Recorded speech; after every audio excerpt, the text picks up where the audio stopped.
안녕하세요. 이번 강좌는 제1 죄형법정주의 법인의 범죄 능력 약술 문제입니다. 그래서 죄형법정주의와 관련해서 다음을 약술하라 해서 이제 가, 나, 다 세 개의 문제가 있고 문 2는 법인에게도 범죄 능력을 인정할 수 있는지에 대해서 약술하라라고 했는데 여러분들이 이렇게 이제 50점짜리가 나오면은 문제를 읽으면 문제를 읽자마자 문제에서 내가 좀 생각나는 키워드가 있다 라고 얘기를 하면은 그 키워드를 문제 옆에다 좀 적어 주시고요. 그 다음 문제에서 이제 쉽게 쓸 수 있는 부분과 좀 어려운 부분을 좀 나눠요. 그래서 여러분들이 뭐 제가 한 페이지에 한 15에서 20점 정도 쓰면 된다라고 얘기를 했는데 비슷하게 분량을 봐서 잘 풀 수 있는 문제를 먼저 쉬운 문제 먼저 쓰면 되겠고요. 그리고 이제 무엇보다도 목차를 잡는 게 처음에 궁금하실 겁니다. 그래서 이제 목차에 대해서 좀 설명을 드리겠는데 목차와 관련해서 목차는 이제 두 가지 방식으로 할 수가 있어요. 여러분들이 이제 기본적으로 이렇게 해서 뭐 설문이라고 써도 좋고 여기서 같이 이제 문으로 주면은 뭐 일에 대하여 이렇게 얘기를 해서 그 다음에 뭐 예를 들면 문 일에 대하여 했으면은 뭐 이제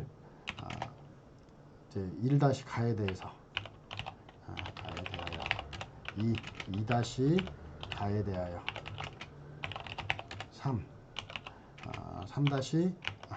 1-가가 아니라 1-나에 대해서 그 다음에 1-다에 대하여 이렇게 해도 좋고요. 방향법은 이제 여러 가지가 있는데 이렇게 이제 해도 좋고 이제 가끔씩은 그냥 문 1-가에 대해서 예를 들면 1-나에 대해서 1-다에 대해서 이런 식으로 해가지고 하나하나 써도 상관이 없습니다.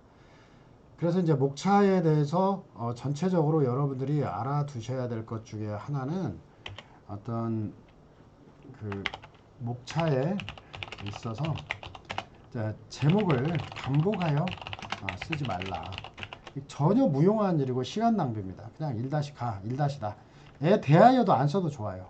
그래서 1-가, 1-다, 1-다 뭐 아니면 전체적으로 목차를 잡을 때 큰 목차를 하나 잡고 그 안에 1, 2, 3 특히나 이제 여기 같은 경우는 방법은 여러 가지인데 기본적으로 죄형법정주의에 관해서 약수라는데 보완처분과 소급표, 소송법 규정과 소급표, 판례변경과 소급표, 소급표가 공통이 되잖아요.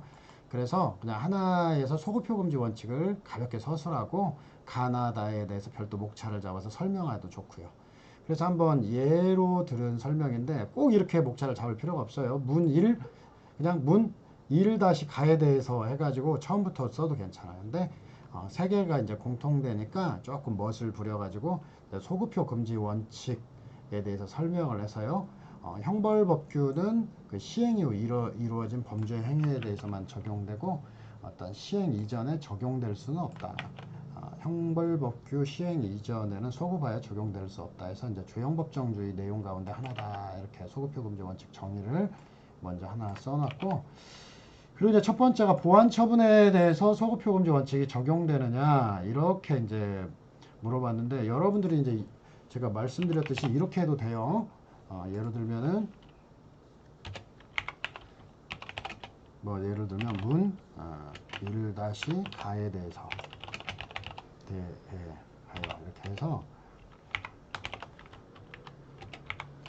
1 문제점이라고 이제 항상 여러분들이 원래는 약술 형태는 서설, 의 뭐 이렇게 출발하는 게 원칙인데 우리 시험의 배점 분량 정도라면 그렇게 나아갈 필요가 전혀 없어요. 모든 거에서 약술이든지 단문이든지 간에 문제점 해가지고 죄형법정주의의 뭐 내용 가운데 뭐 소급표 금지는 죄형법정주의 내용 가운데 하나인 원칙이다. 이렇게 이제 가볍게 설명을 하고 어떤 소표 금지의 원칙은 어떤 형벌법규는 행위시 이전으로 소급하여 적용되지 않는다는 원칙으로서 원칙으로서 죄형법정주의의 내용 가운데 하나이다. 이와 관련하여서 바로 보완처분에도 형벌이 아닌 보완처분, 소급표 금지 원칙이 적용되는지 문제된다. 이런 식으로 이렇게 서술을 해가지고 두 번째 얘기를 해서 이제 목차는 뭐 이제 예를 들면 학설, 뭐 학설, 그다음 뭐 판례, 뭐 검토 이렇게 해서 마무리해도 전혀 상관이 없어요. 근데 저는 이제 하나의 예제를 통해서 여러분들을 보여드리기 위해서 세 가지 논점이 공통되니까 그냥 문 1에서 하나씩 나눠서 할 수도 있어요. 그래서 소급표 금지, 여러분들이 이제 실전 답안에서 분량에 어려움이 있을 수가 있어요. 근데 이 분량이라고 하는 것은 제가 이렇게 몰아서 이렇게 쓸 수도 있지만 이 부분을 그냥 이렇게 써도 돼요. 이렇게 잡아가지고 학설, 그 다음에 판례는 뭐 동그라미 대신에 뭐 이 판례, 이렇게 해가지고 쭉 내용을 써도 괜찮다라고 하는 것도 함께 알아두시고요. 그래서 이제 학설과 관련해서 보완처분도 형사 제재에 속하므로 여러분들이 이 정도가 최소 형벌과 동일하게 소급표 금지 원칙이 적용된다는 긍정사. 약술이니까 학술을 좀 써주는 거예요. 그 다음에 두 번째는 보완처분은 형벌과 구별된다. 그래서 장래의 위험성으로부터 회사와 그러니까 행위자와 사이를 보호하기 위한 한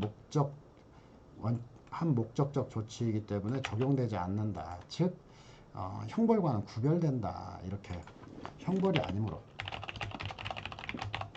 뭐 이렇게 얘기할 수도 있겠고요. 그래서 이제 판례는 원칙적으로 뭐 전자장치 부착명령 예로 하나 들었어요. 근데 이렇게 이제 예로 들었는데 원칙적으로는 소급표 원칙이 적용되지 않는다고 보면서 감봉 외워주세요.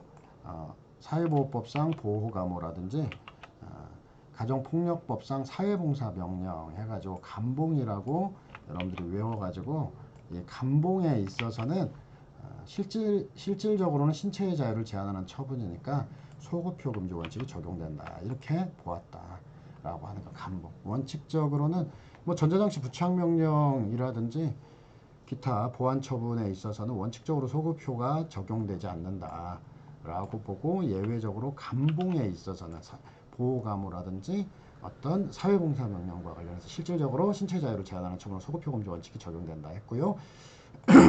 검토와 관련해서 두 가지를 이제 섞는 거예요. 여기 보니까 보완처분은 한 목적적 조치 아니냐. 원래 보완처분은 범죄를 예방하고 어떤 사회를 보호하기 위한 이렇게 한 목적적 처분이기 때문에 원칙적으로는 소급표 금지 원칙이 적용되지 않는다. 보완처분은. 그러나 사회봉사명령 같이 실질적으로 자유를 제한하는 처분은 나중에 가면은 형사소송에서도 뭐 우리가 지금 시험 범위는 아니겠지만 불이익변경금지 원칙과 관련해서도 이렇게 신체의 자유를 제한하는 처분들에 있어서는 소급표 금지 원칙이 적용된다고 하죠. 그래서 마찬가지로 예외적으로 소급표 금지 원칙이 적용된다 해서 판례가 타당하다라고 했어요. 이 정도면 여러분 10점짜리야. 10점짜리. 양을 늘릴 때는 어떻게 하라고요? 문제점, 그 다음에 이게 학설, 판례, 검토. 이 세 가지만 목차 잡아줘도 석줄이 더 늘어납니다. 그 다음 이제 설문 2에 대해서는 원래 소급표 원칙은 원칙적으로 형법에만 적용이 되는데 그러면 절차법인 소송법에도 적용되느냐, 이게 이제 문제가 된다라고 하는 거죠. 이렇게 얘기하는 것은 예를 들면 기존에 있어서 뭐 친고죄를 비친고죄로 개정하는 경우, 기존에는 고소가 없으면 처벌을 안 했는데 지금은 고소 여부를 불문하고 무조건 처벌하게 됐다. 혹은 공소시효를 연장해서 공소시효가 늘어나서 처벌하게 됐다. 그래서 이제 문제되는 것은 소급 적용 여부에 따라서 가벌성이 결정되는 경우, 즉 가벌성, 가능하다, 처벌이 가능한지 여부가 결정되는 경우, 이때도 소급표 금지 원칙이 적용되느냐, 혹은 소급표를 인정할 수 있느냐. 즉 기본적으로 소급표 형사소송에 있어서는 소급 적용이 인정이 되는데 이렇게 가벌성을 결정하는 경우에도 소급 적용을 인정을 하게 되면 결과적으로는 처벌받지 않던 게 처벌되는 효과가 나타나서 죄형법정주의 위반 아니냐 이런 논이에요. 그래서 이제 학설은 소송법의 문제라도 가벌성의 처벌 여부를 영향을 미치는 경우에는 죄형법정주의가 적용된다. 그래서 소급표는 금지되고 여러분들 적극설이라고 해도 좋고요. 뭐 소급 적용이 적용된다는 견해 이렇게 적극설, 소극설 붙이기가 애매하면 소급 적용은 금지가 된다 이렇게 처리할 수 있고 그 다음에 범죄와 형벌은 이미 행위시에 확정되어 있는 이상 그 처벌에 대한 신뢰를 침해하는 게 아니므로 뭐 이렇게 표현하는데 좀 더 쉽게 앞에 있는 것처럼 좀 더 다른 방식으로 설명할 수 있어요. 뭐냐면 죄형법정주의는 형법에만 적용되므로 소송법 규정 소송법 규정은 처벌되느냐 아니냐가 문제가 아니라 언제까지 소출을 할 수 있느냐 이런 거니까 소송법 규정에는 어떤 적용되지 않는다는 어떤 소극설이 대립되고요. 지금 이에 대해서 이제 헌법재판소와 대법원이 나누어져 있다. 그래서 헌법재판소 같은 경우에는 기본적으로 6명이 위원 결정을 해야 위원이에요. 그래서 5명이 위원이면 9명 중에서 6명, 3분의 2 이상이 위원이라고 할 때만 위원인데 5명까지만 얘기를 하고 있어요. 지금까지 최대. 그래서 헌법재판소의 다수 의견은 부진정 소급표는 허용될 수 있으나 진정 소급표는 허용될 수 없다. 이게 헌법재판소의 이제 다수의 입장인데 부진정 소급표라고 하는 건 뭐예요? 아직 공소시효가 완성되지 않았던 범죄. 예를 들면 공소시효가 10년인데 지금 9년이에요. 근데 이 범죄에 대해서 공소시효를 한 20년으로 늘려버렸다. 아직 공소시효가 완성되지 않았던 부분에 대해서 공소시효를 늘려서 처벌하는 형태. 이게 부진정 소급표죠. 반면에 이제 진정 소급표라고 하는 것은 이미 공소시효가 완료가 됐어요. 이미 공소시효가 완료된 상태에서 진정 소급표 라고 하는 것은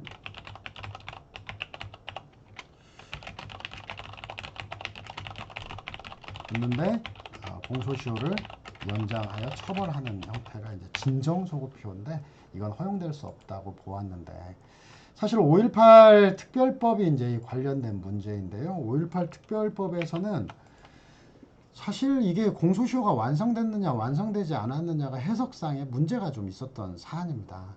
그런데 대법원은 진정소급표든 부진정소급표든 기본적으로 법률이 소급하여 처벌한다고 규정되어 있고 이게 합헌인 이상은 우리는 적용할 수밖에 없다. 대법원은 법률이 위헌인지 아닌지 판단할 능력이 없기 때문에 헌재가 합헌 결정을 한 이상 이를 그대로 적용할 수밖에 없어요 라고 해서 진정소급표를 가지는 법률도 적용을 한 바 있다. 그래서 전두환, 노태우 두 명이 이제 12.12, 5.18 등을 통해서 그 과정에서 무고한 사람들을 많이 죽였죠.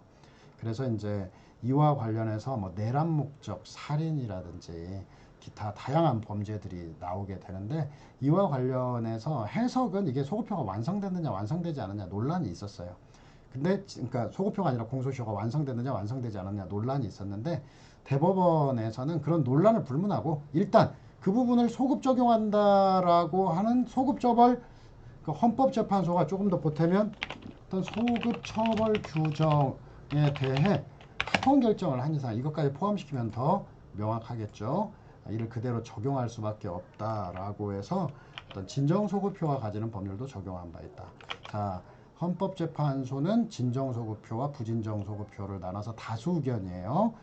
다수 의견에서는 부진정소급표는 인정될 수 있지만 진정소급표는 인정될 수 없다라고 보았고 대법원은 헌재가 위헌을 하지 않고 소급 적용 법률에 대해서 합헌을 내린 이상 우리는 그 법에 그대로 따라서 합헌 결정을 그대로 적용해서 소급 적용을 허용한 바가 있고요. 그리고 이제 검토를 보면 이게 이제 최근에 대법원 판례예요. 소송법에 있어서 어떤 법은 소급 적용되고 어떤 법은 소급되지 않는다. 바로 이런 것에 대한 보편타당한 원칙은 존재한다고 할 수 없다. 보편타당해서 항상 소급 적용돼야 된다. 항상 소급 적용되지 말아야 된다라고 할 수는 없고 예를 들면 쿠데타를 이용해서 무고한 사람들을 죽이고 정권을 찬탈한다.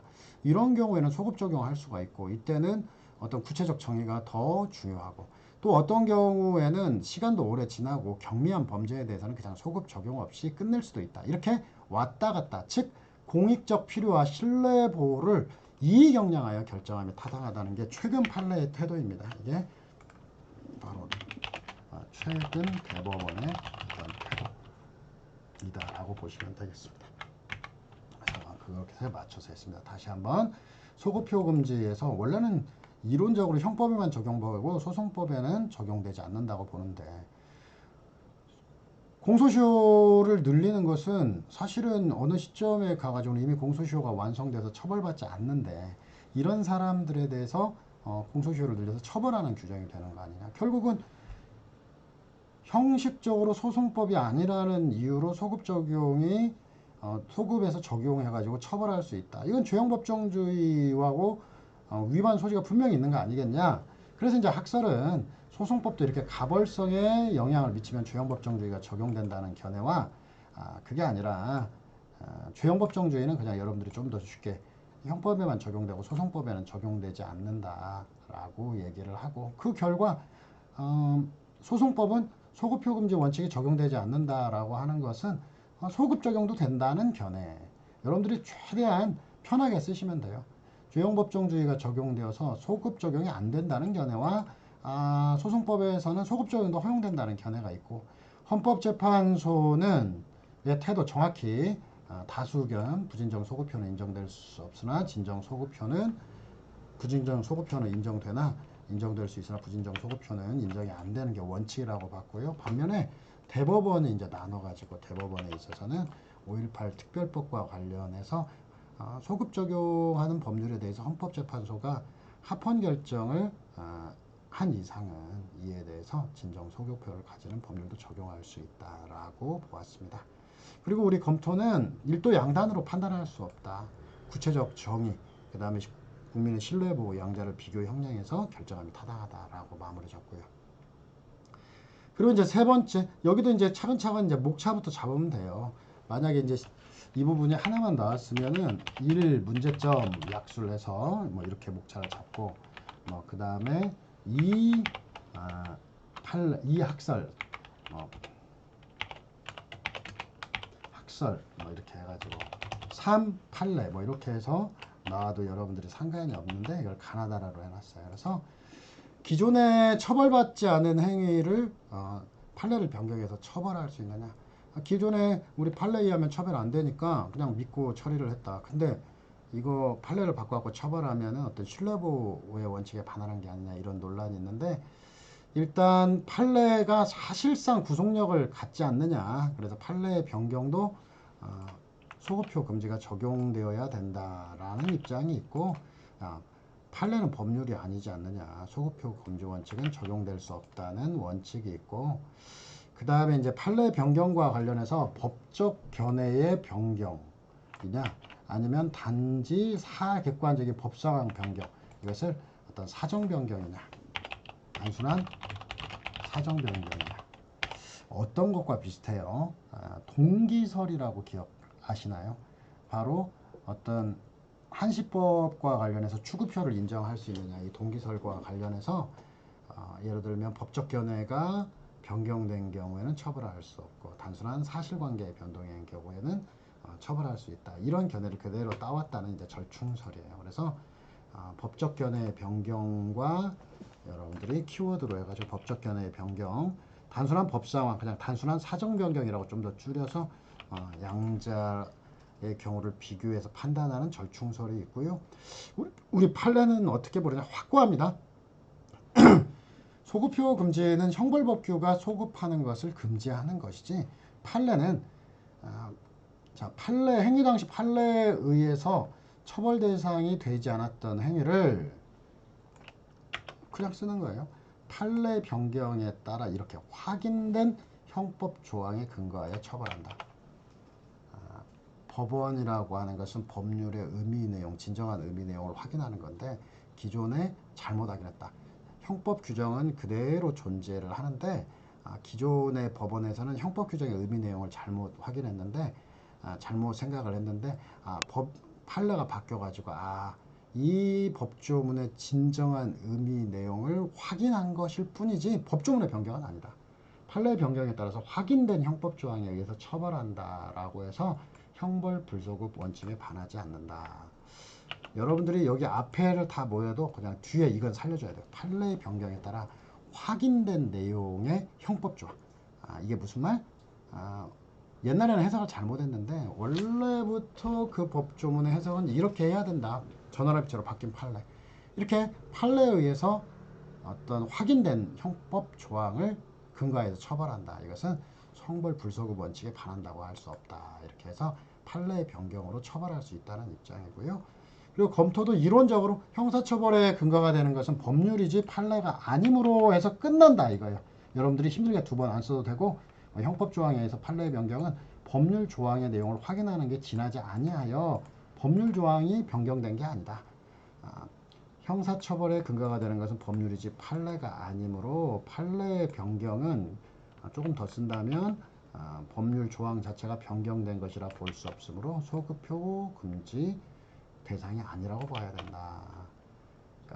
그래서 소급표 금지 대상이 아니다. 이 얘기는 판례를 바꿔서 기존에 처벌되지 않는 것을 처벌할 수 있다라고 하는 입장이라고 하는 거 여러분들 정확히 기억을 해주시고요. 그래서 1, 2, 3 3개로 했는데 여러분들이 목차는 두 가지가 가능하다 그랬어요. 그냥 하나 하고 문제점 학설 판례 검토, 문제점 학설 판례 검토 이렇게 처리해도 좋고 저는 약간 멋을 부려가지고 전체 문제점에 소급표 원칙이 있으니까 중복되지 않게 한번 먼저 써놨어요. 근데 이렇게 따라할 필요는 없어요.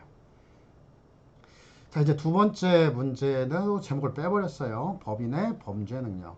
이렇게 원칙적으로 이렇게 쓰시면 돼요. 그래서 비교법적으로 못 써도 괜찮아요. 여러분들 이걸 꼭 외운다. 대륙법계에서는 범죄 능력을 부정하지만 대륙법계 독일이나 프랑스는 이걸 부정하지만 영미법계에서는 긍정하고 있다. 이거 못 써도 상관없어요. 무리하지 마시고 그냥 법인의 범죄 능력을 인정할 수 있는지 견해가 대립된다. 이렇게 지적을만 해주면 돼요. 그래서 학설. 자, 범죄는 행위 아니냐. 인간이 자연인의 의사활동에 따른 행위이므로 법인은 범죄 능력을 부정해야 된다. 윤리의식이 없으므로 못 써도 돼요. 범죄 능력을 부정해야 한다는 견해. 긍정설은 책임 능력은 형벌 적응 능력이고 법인한테 형사처벌할 수 있잖아요. 그러니까 법인 규제의 필요성을 강조하는 입장에서는 법인도 범죄 능력이 있다고 보는 견해가 있다.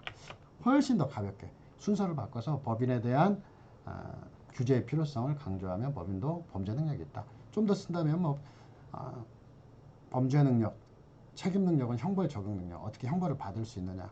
또한 법인도 어떤 대표이사라든지 법인의 기관을 통해서 의사결정을 하고 행위를 할 수 있기 때문에 범죄 능력이 있다. 이렇게 쓸 수도 있고요. 자, 이에 대해서 이제 원칙적으로 부정하지만 법인에게 처벌 규정이 있으면 인정하지 않은 입장도 있고요. 이건 그대로 외워주셔야 될 것 같고. 판례는 상가 이중부장 사건 빼놔도 상관없어요. 판례는 배임죄에 있어서 여러분 조문 외우지 말고요. 타인의 사물을 처리할 의무의 주체가 법인이 되는 경우라도. 이게 무슨 말이에요? 배임죄와 관련해서 법인한테 일을 맡겨요. 개인이 일을 맡기는 게 아니라 법인에서 일을 맡겼는데 이 법인을 통해서 업무상 배임을 해버린다 이거예요. 그래도 처벌되는 것은 법인이 아니라 법인 처벌되면 벌금밖에 없거든요. 그래서 그 가운데 사실은 생각해보면 법인에 대한 처벌 규정이 있을 수도 있고 없을 수도 있는데 있더라도 벌금 이상으로 법인을 어떻게 할 수가 없어요. 근데 그 안에 있는 개인은 징역형도 하고 세게 갈 수가 있거든요. 그래서 그런 취지를 감안해서 법인은 단지 이거 못 써도 괜찮습니다. 다시 그냥 법인의 타인의 사물을 처리한 법인의 주체가 될 수 없다 하더라도 못 써도 되니까 법인은 사법상 즉 민사상 의무의 주체가 될 뿐 범죄 능력은 없으므로 법인은 배임죄의 주체가 될 수 없다 이렇게 얘기를 하고요. 다만 판례는 법인의 대표이사에게 이사를 배임죄의 주체로 보았다 하고 보시면 됩니다. 대표이사가 배임한 거다라고 한 거 참고로 알아두시고. 자, 검토에서 이제 계속 따지는 게 이거예요. 행위, 범죄 행위라고 하는 것은 의사의 관련성, 개인의 자유의사에 의한 것이니까 사람이 아닌 법인의 행위를 인정할 수가 없다. 그리고 법인을 통으로 처벌하면 범죄와 무관한 구성원까지 처벌되는 거 아니냐. 여러분들이 이제 둘 중에 하나만 쓰면 돼요. 행위 개념에서 의사의 관련성을 부정할 수 없는 이상 법인의 행위를 인정할 수 없다라고 써도 좋고, 그냥 좀 더 편하게 쓰면 법인을 처벌하면 범죄와 관계없는 구성원까지 처벌되어서 자기 책임의 원칙에 반하는 게 아니냐. 뭐 그래서 부정설이 타당하다 이렇게 하는 게 좀 더 낫나요? 좀 더 쉽게 우리가 그냥 이해하거나 직접적인 것은 이 줄침 부분이지만, 그러나 나중에 기억이 오래 남는 거, 법인을 처벌하면 범죄와 관계없는 구성원까지 처벌되는 거 아니냐. 그래서 자기 책임의 원칙, 범죄에 가담하지 않는 자까지 함께 처벌돼서 자기 책임의 원칙에 반해서 부정설이 타당하다라고 하는 거예요. 자, 여러분들이 죄형 법정주의, 그 다음에 법인의 형사책임과 관련해서 실제 해경 수사직과 관련돼서 출제할 수 있는 정도는 이 정도가 답니다. 나머지는 뭐 기본서에서 한번 참고로 해서 보시고, 지금 단계에서는 여기 약수령에서 법인의 범죄 등력까지는 이 부분을 철저히 암기하고, 여기에서 50% 이상의 주안점을 두고, 이것은 여기 나오는 것은 무조건 달달달 암기를 해주셔야 돼요. 제가 이것까지는 아니다 라고 하는 것만 빼면은. 그래서 그리고 그것도 여기 밑줄 친 부분을 중심으로 여러분들이 공부를 해야 된다 라고 하는 점 기억해 주시고요. 첫 번째 강의는 이렇게 해서 마치겠습니다. 감사합니다.